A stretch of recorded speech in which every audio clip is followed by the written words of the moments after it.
Hi dear friends and subscribers, this is your host Ram welcoming you to the Cricket Happening show as usual.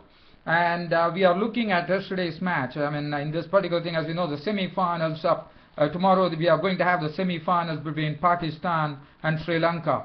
And the semi-final places were decided yesterday, as you know. So it's Pakistan versus Sri Lanka tomorrow at the Premadasa Stadium here in Colombo. The first semi-final, that's on the 4th of October, and the second semi-final will be on the 5th of October. That will be the semi-final between Australia versus West Indies. Well, now what happened was yesterday, Pakistan actually pushed out India out of the T20 World Cup. South Africa packed their bags. India were the other team to be eliminated. As far as this match was concerned, it was a must-win match. In fact, it was a match where India had to.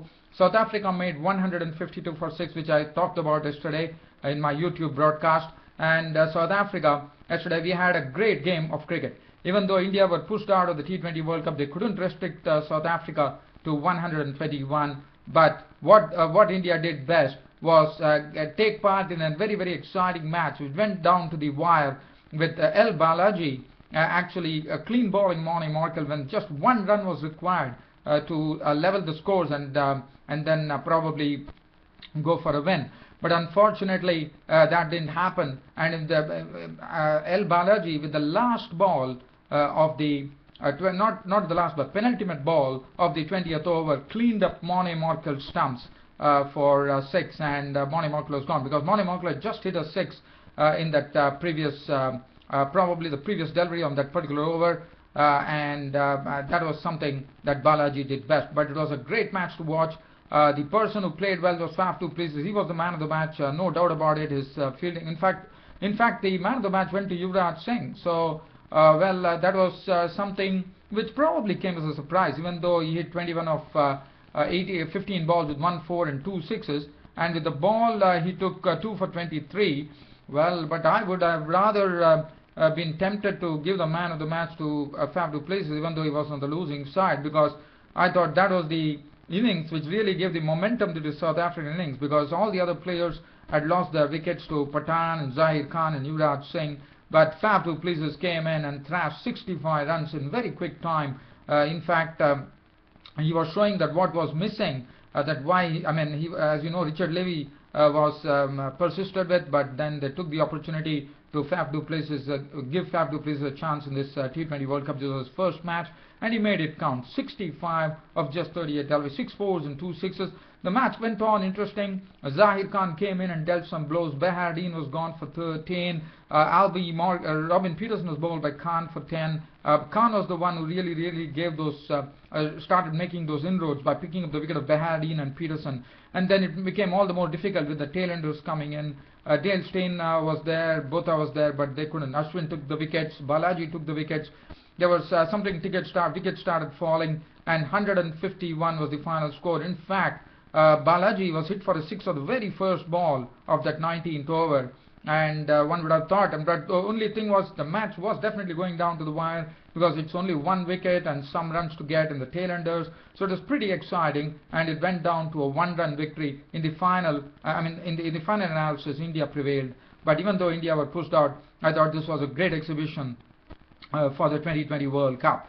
Zahir Khan, 4 overs no maiden, 3 for 22, bowled excellently, I thought. Irfan Pathan, 3 overs, 1 for 26. Yuvraj Singh, 4 overs no maiden, 2 for 23, bowled well. He got the man of the match award for his batting was simply superb, as I said yesterday.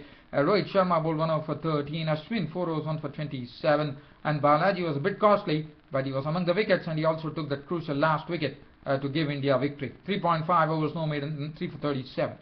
So now the focus shifts on this T20 World Cup into the semi-final stage. Tomorrow is the semi-finals between Pakistan and Sri Lanka. Now, as far as this particular match is concerned, now Pakistan, Sri Lanka. Now, one thing one has to really make note of here is that Sri Lanka is going to play their first match at the Premadasa Stadium here in Colombo, because they have been playing on all those pitches, Hambantota, Palakhele. They played everywhere, but never played at Premadasa Stadium. And Premadasa Stadium in Colombo, as you know, it definitely yields spinners. Definitely it would be to their liking. It's their home turf. They are playing on their home ground. But what is going to be important to see is that Sri Lanka will be getting their first a bite of the cheese here at the Premadasa Stadium here in Colombo. So that will be something, and I'm told that after the square was relayed, the Premadasa Stadium square was relayed, Sri Lanka have played 4 2020s and they have lost all those matches. So it's not a good record, but currently I feel Sri Lankans are really hungry, and I'm sure they would like to make it a very, very memorable T20 World Cup. Probably they would like to beat Pakistan and get into the finals and then win the finals and then also take the T20 Cup. It's all wishful thinking. It's not going to be easy. Pakistan are a very, very difficult team. It's not easy. You saw the Mohammad Hafiz captaincy yesterday, how he brought down Australia. So it is going to be a real a case of skills. I think both the teams are evenly matched. It would be a great contest according to me, the Pakistan-Sri Lanka affair, which is going to happen tomorrow at the Premadasa Stadium. Now Pakistan are the ones who know the pitch very well, but both the teams have spinners. So as I said, batting, both are equal. Bowling, I would probably give an edge to Sri Lanka on that score, but the spinners, I think, in fact, Pakistan are good players of spin, one could understand that, and Sri Lanka could also play spin well. So it's going to be an even contest as far as these Asian teams are concerned. And the other semi-final is going to be between Australia and West Indies. Now, how West Indies? Now, West Indies, you know, they have not been living up to their top billing, but definitely they have definitely come into the semi-final, so definitely it speaks a lot about them, and I'm sure they would be really, really geared up to take on Australia in the other semi-final on 5th of October. Now, what we are going to see here is, so this match is going to be very, very interesting, no doubt about it, the semi-finals between Sri Lanka and Pakistan. And other than that, I have some cricket news coming in for you, dear fans. And this is news which is coming in from England. Now, Kevin Pietersen, as you know, he was missing after his remarks on the social network about players. Now he has apologized, and he has signed a 4-month contract. Now one does not know what does that mean. Now he was not there for this marquee event, the T20 World Cup. England definitely missed him, no doubt about that. And I'm sure the opposition would have been very, very happy that Kevin Pietersen was not there. The defending champions England were thrown out of the T20 World Cup quite early.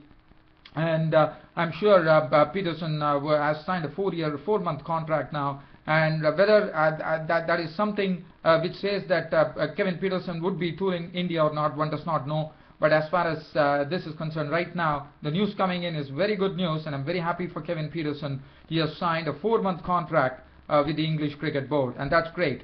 And he has apologized for all the remarks that he made on Twitter against the players and about the team, whatever, and he has come back. Now, the other news that I have for you, dear fans, friends and subscribers, is that is Abdul Rahman, as you know, the left-arm spinner from Pakistan. He didn't play in the T20 World Cup. He is under some hot water there, probably an unintentional use of some drug, and he has been banned for 12 weeks. He was doing a superb stint here for the English County. He was playing for the first time in English County Cricket League, and he was representing Somerset. He was doing a great job. In fact, in one of the matches he took 9 wickets, if I'm not wrong. Well, dear fans, friends and subscribers, the other news that I have is that one thing that the Hessen, the New Zealand coach, has been asking is that why is it there, I mean, why non-elimination games are having a super over? Now, super over, in my opinion, I don't really agree with Hessen, because super over is something which makes it exciting. Even though there is nothing, at least, you know, the crowds come to see a lot of excitement, and the teams are tied, and then you get into the super over. It gives you an opportunity. I know every team has some aggressive batsmen, and it is just the day that counts. If you really middle the ball very well, you connect the ball, you hit well, then definitely runs are going to flow.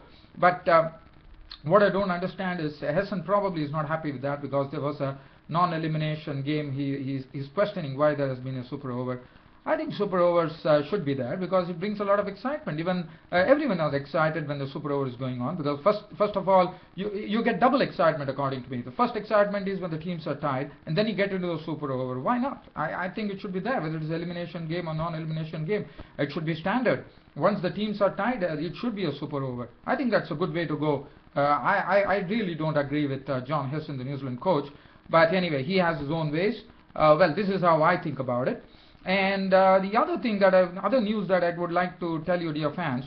Now, as you know, we have just 2 days to go, and the Champions League T20 tournament is about to start in South Africa, and we are all looking forward to that. This is it's an annual event, as you know, and the teams have been increasing. Now we have 14 teams participating from all over the world, so that is starting in 2 days time. So that is going to be another great spectacle for cricket. But I thought whether the timing was right, but again, as it is not going to, they will have big names, but a lot of players will be on the fringes. And Sunil Narine was a product of the CL Champions League T20, as you know, from the West Indies. So probably some of the players will definitely get an opportunity to show their wares and come up trumps, and probably one day they might be into the international colors, playing in test matches and one-day international and T20s as far as the team is concerned. So the Champions League T20 starts in 2 days time. So that is going to be another good contest there, a 2020 contest. So spectators are not short of any cricket excitement. The cricket excitement just follows them as and when, everywhere, wherever they go. So the other thing is that coming in from Australia is that Brad Haddin, the wicketkeeper, who was didn't play in the T20 World Cup. He's fitting and raring to go. He has been having some good knocks there. He's been playing with the Sydney Sixers, and he says that he's hitting the ball well, and he's doing well with his keeping. So he's back, and so he's definitely waiting for Australia to call him up in their test matches. The other thing, Indian batsman, as you know, Virendra Sehwag yesterday suffered an ankle injury, and that might be something that is not going well, because Sehwag, as you know, plays for Delhi Daredevils. He's the captain of the team. But unfortunately, because of the ankle injury, the Virendra Sehwag, the Indian batsman, is in doubt for the Champions League T20, which starts in 2 days' time. So, well, dear fans, friends, and subscribers, on this note, I'm going to end up my cricket show. But tomorrow, keep an eye. We are having the first semi-finals of the T20 World Cup. Pakistan take on Sri Lanka, and in the second semi-final, it is Australia versus West Indies. And then we walk into the final of the T20 World Cup. Now, as I said, it is going to be a great contest between Pakistan and Sri Lanka, as both the teams are evenly matched. As I said, batting, bowling, spinning, you name it, and everywhere. Only thing probably I think Pakistan need to perk up their fielding. If their fielding is perked up, that would really add to it, because the bowlers will be definitely assisted. I have a feeling that Pakistan fielding has to really improve. The Sri Lankans are great, good fielders, no doubt about it. But I'm sure Dave Watmore, the coach, is going to drill that into them. And I'm sure Pakistan are going to be a better outfit tomorrow in the field too. But we are going to have a great contest. Just remember that. So Pakistan versus Sri Lanka, first semi-finals of the T20 World Cup 2012, tomorrow at the Premadasa Stadium here in Colombo. With this, dear fans, friends, and subscribers, this is your host Ram, returning you back to the studios, and see you all tomorrow. Thank you.